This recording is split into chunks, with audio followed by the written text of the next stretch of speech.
ज़्यादा खास है, क्योंकि अगर आप 4 धाम यात्रा का प्लान कर रहे हैं तो आप 4 धाम यात्रा के बारे में जानना चाहते हैं, किस तरीके से आप 4 धाम यात्रा पर जा सकते हैं, कहाँ रुक सकते हैं, स्टे के क्या ऑप्शन है, फूड के क्या ऑप्शन है, इसका सीक्वेंस क्या है। साथ में अगर आपके साथ बुजुर्ग या बच्चे हैं तो जो ट्रैकिंग है, उधर हेलीकॉप्टर की सुविधा, घोड़े पालकी, उसकी क्या सुविधा है, इस सब के बारे में हम आपको बताने वाले हैं। दोस्तों, 4 धाम यात्रा की शुरुआत होती है हरिद्वार से। जैसा कि आप जानते ही हैं, हरिद्वार देश के सभी प्रमुख शहरों से बहुत अच्छी तरीके से रेलवे नेटवर्क से जुड़ा हुआ है, तो हमारी यात्रा हरिद्वार से ही शुरू होगी और वापस समाप्त भी हरिद्वार में ही होगी। 4 धाम का जो पूरा प्लान होता है वो लगभग 9 रातें और 10 दिन का होता है। तो हरिद्वार से हमारी यात्रा शुरू होती है। अगर आप ग्रुप में हैं तो आपके लिए बेस्ट रहेगा टेम्पो ट्रैवलर, आराम से कंफर्टेबल आप उसमें जा सकते हैं। अगर आपका ग्रुप छोटा है तो आप कोई और गाड़ी भी बुक कर सकते हैं। तो दोस्तों, हरिद्वार आप भारत के किसी भी कोने से बड़ी आसानी से रेल के माध्यम से आ सकते हैं। और अगर आप प्लेन से आना चाहते हैं तो सबसे जो नज़दीकी एयरपोर्ट है वो है देहरादून का जॉली ग्रांट है। तो चलिए दोस्तों, अब बात करते हैं डे 1 की। हम आपको पूरी जर्नी डेज वाइज बताएंगे ताकि आपको समझने में और आसानी हो। तो पहले दिन पे आप हरिद्वार से जाएंगे बरकोट की तरफ, जो कि है लगभग 180 किलोमीटर है, और इसमें आपको लगने वाला है 6 से 8 घंटे का समय। तो पहले दिन आप शाम को बरकोट पहुंचोगे। यहाँ पे रहने की कोई दिक्कत नहीं है, स्टे के बहुत सारे ऑप्शन यहाँ पे हैं, बहुत सारे होटल धर्मशाला यहाँ पे आपको मिल जाएगी।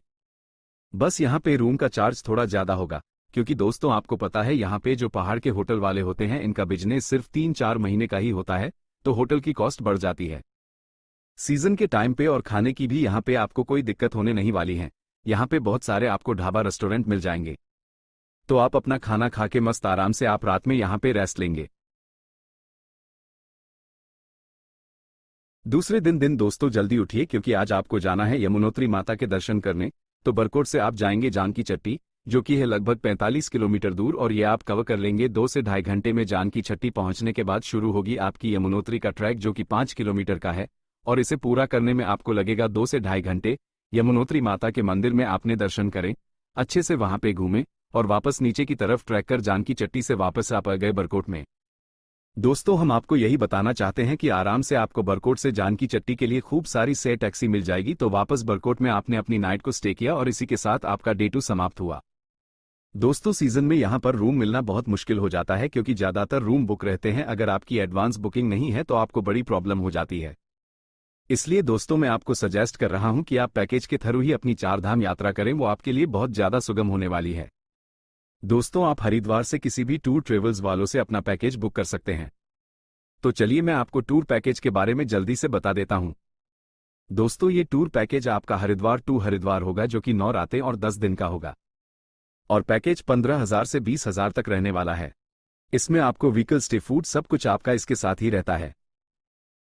तीसरे दिन दोस्तों, आप रातकाल उठेंगे और निकल पड़ेंगे अपने नए धाम की यात्रा पर, जो कि है गंगोत्री धाम। तो इस दिन आप बरकोट से जाएंगे उत्तरकाशी के लिए, जो कि दूरी है लगभग 80 किलोमीटर की, और इसे पूरा करने में आपको लगेंगे 4 से 5 घंटे। आप उत्तरकाशी के अलावा हर सेल गंगनानी भी रुक सकते हैं। पर दोस्तों, मैं आपको उत्तरकाशी इसलिए सजेस्ट कर रहा हूँ क्योंकि उत्तरकाशी एक बहुत बड़ा शहर है। यहाँ पे आपको स्टे की और फूड की कोई दिक्कत होने नहीं वाली, जबकि यात्रा सीजन में इसके अलावा हर्षल वगैरह में लगभग सारे होटल फुल रहते हैं। तो मैं तो आपको सजेस्ट करूंगा कि आप अपना उत्तरकाशी में ही स्टे लें, और उत्तरकाशी में स्टे के साथ ही आपका डे 3 समाप्त हो जाता है। चौथे दिन दोस्तों, आप जल्दी उठेंगे और निकल पड़ेंगे गंगोत्री धाम के लिए। गंगोत्री धाम में किसी भी तरीके की ट्रैकिंग नहीं है, तो सीधी गाड़ी आपकी धाम तक जाती है।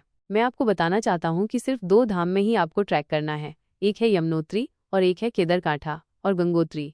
बद्रीनाथ में किसी भी तरीके की ट्रैकिंग नहीं है। तो आप अपना गंगोत्री धाम पहुंचे। गंगोत्री धाम मंदिर पर पहुंचने के बाद आप मंदिर में माथा टेकिए, आसपास में एक्सप्लोर अच्छे से करिए, माँ गंगा के दर्शन करिए, हो सके तो स्नान भी करिए, और फिर वापस आ जाइए उत्तरकाशी की तरफ। और इसी के साथ आपका चौथा दिन समाप्त होता है।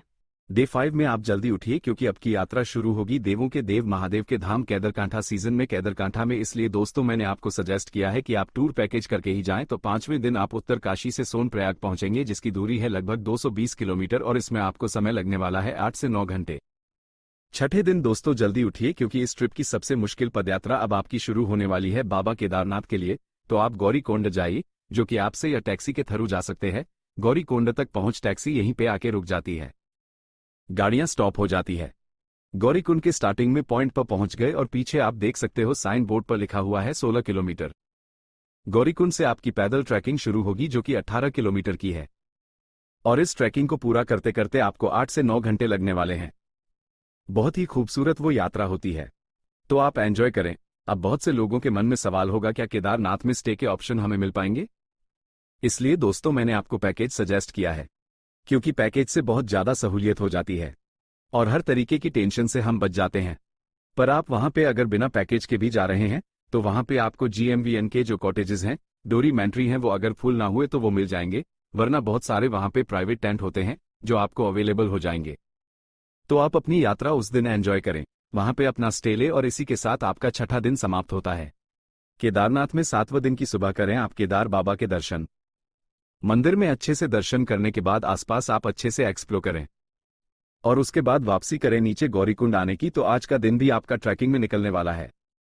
आप केदारनाथ से गौरीकुंड आएंगे, जिसमें आपको नीचे आते आते शाम हो जाएगी और वापस आप सोनप्रयाग में आके अपना नाइट में स्टे करें। दोस्तों 8वें दिन आप सुबह जल्दी उठ जाइए, क्योंकि आज आपको एक लंबी रोड ट्रिप करनी है। आपको जाना है सोनप्रयाग से डायरेक्ट बद्रीनाथ, जो कि लगभग 230 किलोमीटर डिस्टेंस है और यह समय आपका लेगा 9 से 10 घंटे तक। आप अगर सुबह जल्दी निकलते हैं तो दोपहर होते होते आप बद्रीनाथ पहुंच जाएंगे। दोस्तों चारों धामों में बद्रीनाथ सबसे बड़ा धाम है, वहां पे सुविधाएं भी ज्यादा है और बहुत सारे वहां पे स्टे के ऑप्शन हैं, खाने पीने के बहुत सारे ऑप्शन हैं, बहुत सारी GMVN की डॉर्मेंट है, आश्रम है, धर्मशाला है। तो स्टे की बद्रीनाथ में कोई भी दिक्कत होने नहीं वाली है। और दोस्तों बद्रीनाथ में आपको किसी भी तरीके की ट्रैकिंग नहीं करनी है, बड़ी आराम से आप अपनी गाड़ी से बद्रीनाथ पहुंच जाएंगे। तो 8वें दिन आप बद्रीनाथ में भगवान के दर्शन करें, आसपास घूमें और नाइट स्टे आप बद्रीनाथ में ही करें। बद्रीनाथ के बारे में आपको पता ही होगा कि जो हिंदुओं के 4 सबसे बड़े धाम हैं, उनमें से एक आता है बद्रीनाथ का। 9वें दिन आप उठिए, बद्रीनाथ के आसपास एक्सप्लोर करिए। बद्रीनाथ के आसपास आप लास्ट विलेज माना, भीमपुल, सरस्वती नदी, इन सब के आप दर्शन कर सकते हैं और नाश्ता वगैरह रख करके आप वापस निकल पड़िए पीपलकोटी की तरफ, जो कि बदीना से है 75 किलोमीटर की दूरी पे। और 9वें दिन का जो आपका स्टे होगा वो पीपलकोटी ही होगा। दोस्तों 10वां दिन यह आपकी ट्रिप का आखिरी दिन होगा और इस दिन आप पीपलकोटी से डायरेक्ट हरिद्वार आएंगे, जहां से आपने अपनी यात्रा शुरू करी थी। इसका डिस्टेंस होगा लगभग 230 किलोमीटर और इसमें आपको लगने वाले हैं 9 से लेकर 10 घंटे तक। हरिद्वार पहुंचने के साथ ही आपकी यह 4 धाम पूर्ण होती है। यात्रा से जुड़ी कुछ महत्वपूर्ण बातें, अगर आपके साथ बुजुर्ग है या कोई ऐसा व्यक्ति है जो चलने में असमर्थ है, तो आप हेलीकॉप्टर या फिर घोड़े कच्च के द्वारा भी यात्रा कर सकते हैं। हेलीकॉप्टर की सुविधा आपको मिल जाती है यमुनोत्री में और केदारनाथ में, और घोड़े कच्च की सुविधा भी आपको इन दोनों धामों में मिल जाएगी। तो आप इनके द्वारा भी अपनी यात्रा कर सकते हैं। अब एक और महत्वपूर्ण सवाल, क्या हमें 4 धाम यात्रा के लिए रजिस्ट्रेशन अनिवार्य है? साइट पे जाके आप जिस भी तारीख को आपको अपनी यात्रा करनी है उसमें रजिस्ट्रेशन करा सकते हैं।